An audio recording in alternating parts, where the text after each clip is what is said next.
Begitu sekali saya berhasil melecehkan orang yang kerja di rumah kami ini, nah, hal tersebut saya lakukan terus berulang-ulang.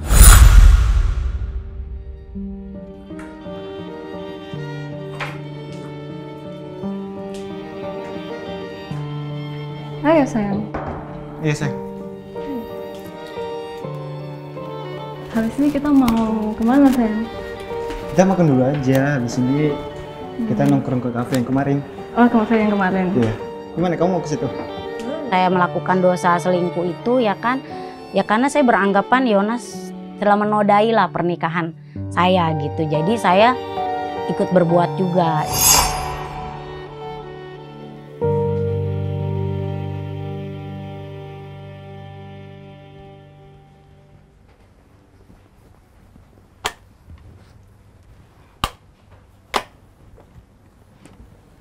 Papa, sini kamu.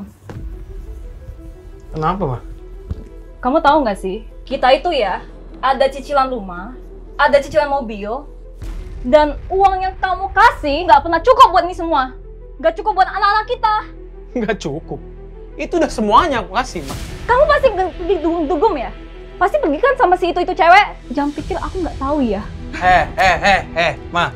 Dengerin, berdiri kamu. Ya sayanya sih yang cari-cari keributan karena kan ada sesuatu yang lain gitu. Jadinya mencari-cari keributan supaya bisa pisah gitu, bisa cerai. Kamu bilang nggak cukup? Kemana duit kita selama ini? Suami saya ini orangnya yang sabar ya kan, dia tetap mempertahankan rumah tangga. Seringkali saya sering ngomong cerai tapi dia nggak mau. Kita harus membayar cicilan-cicilan. Itulah yang membuat pemicu keributan. Dugem bisa dari Jumat sampai hari Minggu, tapi untuk rumah tangga, untuk bayar cicilan mobil maupun rumah itu tidak bisa. Kamu ya, udah sebagai cowok, nggak bisa ngasih duit. Kamu bisanya apa? Hah? Udah layak jadi suami, tau nggak? Di situ kalau ribut itu saya cakar dia, saya bawa pisau gitu. Saya memang dominan sekali pada saat itu ya.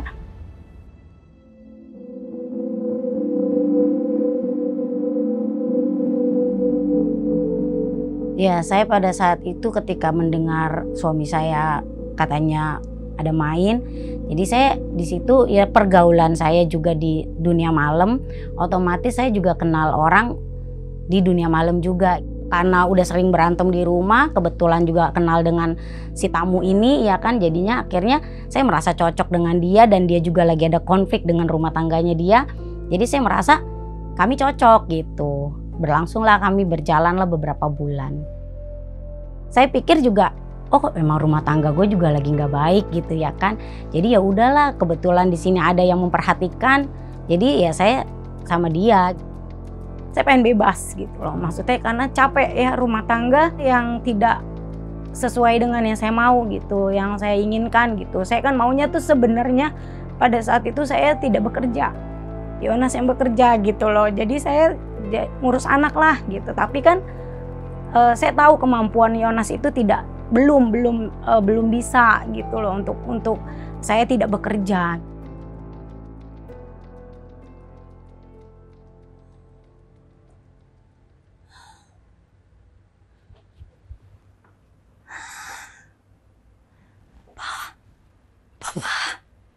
Bangun, Pak. Bangun, Pak. Kenapa, Ma? Aku gak ada suaranya. Loh, kamu kenapa? Aku gak ada suaranya. Ini Kan- gimana ini? Aku nggak ngerti. Aku nggak ngerti kamu ngomong apa. Kamu pasti ngedukunin aku ya. Ngedukunin. Iya, kamu pasti ngedukunin aku. Aku nggak ngerti soal-soal Ini semua dukun. gara-gara kamu. Apakah ini maksudnya pekerjaan suami saya gitu, guna-guna saya, makanya suara saya seperti ini gitu, atau pesaing saya gitu. Jadi saya makin kalut, makin gak bisa tidur. Menurut diagnosa hasil pemeriksaan ibu, ternyata ibu mengalami gangguan pita suara. Jadi saran saya buat bapak sama ibu supaya ibu istirahat berbicara selama 2 bulan. Baik dok, terima kasih. Kami akan menjalankan saran yang dokter berikan. Suami juga bawa saya ke THT Habis ke THT, terus saya juga dibawa ke psikiater supaya saya bisa sembuh gitu dari suara dan depresi yang tinggi itu pada saat itu. Saya capek, mikir tuh di kerjaan ya kan gimana caranya untuk bilang sama Yonas untuk pisah baik-baik. Aku mau bahas hal yang penting. Kayaknya kita lebih baik cerai aja. Ya, Pi? Ya. Kamu mau cerai? Lebih baik kita cerai baik-baik aja ya. Pokoknya kalau aku ngomongin pisah, dia nggak mau. Saya bagaimanapun juga istri saya meminta cerai, saya tidak akan cerai. Karena apa? Karena mempunyai latar belakang yang buruk. Saya tidak mau hal itu terjadi lagi kepada anak saya.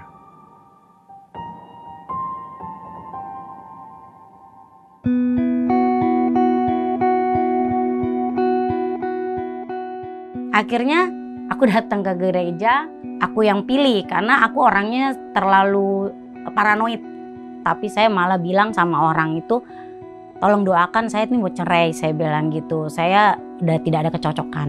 Saya menegaskan sekali lagi, perceraian itu dilarang oleh Tuhan.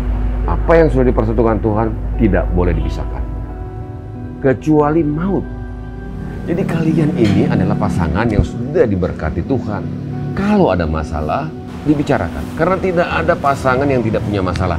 Tetapi perbedaan satu dengan yang lain itulah yang akan menguatkan satu dengan yang lain. Saya membuka diri pada Tuhan ya kan, karena saya juga udah mentok, saya harus kemana gitu ya kan. Dan di situ saya mengikuti seminar saya pengikut Kristus. Firman Tuhan katakan bahwasanya istri itu harus tunduk pada suami dan suami harus mengasihi istri. Pas didoakan, saya pulang ke rumah, hari Seninnya saya udah normal, udah bisa ngomong beberapa kata gitu sama Yonas. Bersama Tuhan, proses itu ada. Cowok yang dulu itu inbox saya, telepon saya gitu ya kan. Saya di lampu merah itu pengen belok kanan, pengen susulin dia karena dia minta ketemu gitu ya kan. Tapi pas lampu merah berikutnya saya berhenti, saya kan udah bertobat, saya bilang saya nggak boleh dong ketemu sama dia gitu. Namanya saya buka celah. Di situ saya telepon mentor saya. Di situ dia bilang pulang, jangan diketemuin gitu. Akhirnya, oh iya, udah memang saya akhirnya pulang. Lalu saya di situ merasakan ada dosa yang tersembunyi yang saya belum ceritakan sama Yonas. Saya minta waktu dia, saya bilang tolong siapkan hatinya Yonas, saya mau ngomong. Pa, maafin Mama juga ya. Mama selama ini selingkuh. Saya mengakui dosa tersembunyi saya sama Yonas. Giliran saya mengaku dosa.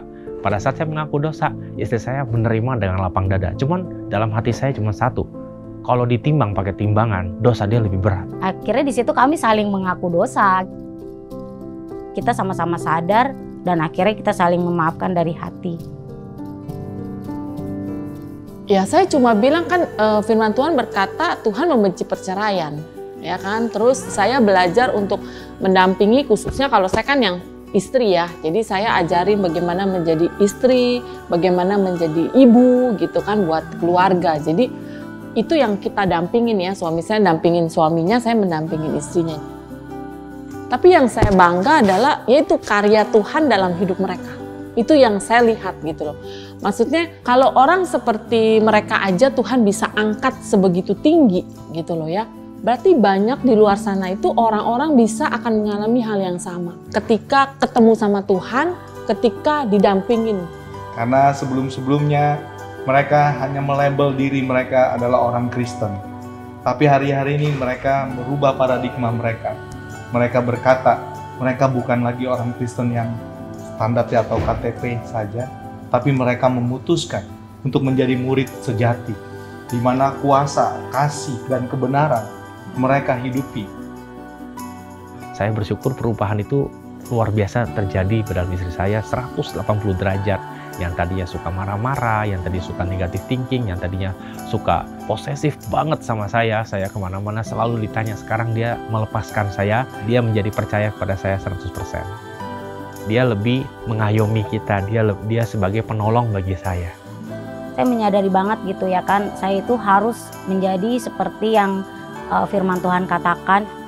Demikian juga kamu hai istri-istri, tunduklah kepada suamimu, supaya jika ada antara mereka yang tidak taat kepada firman, mereka juga tanpa perkataan dimenangkan oleh kelakuan istrinya. Sekarang Tuhan pulihin saya gitu, dan pulihin rumah tangga saya. Saya sangat bersyukur gitu kalau saya bisa kenal sama Tuhan Yesus.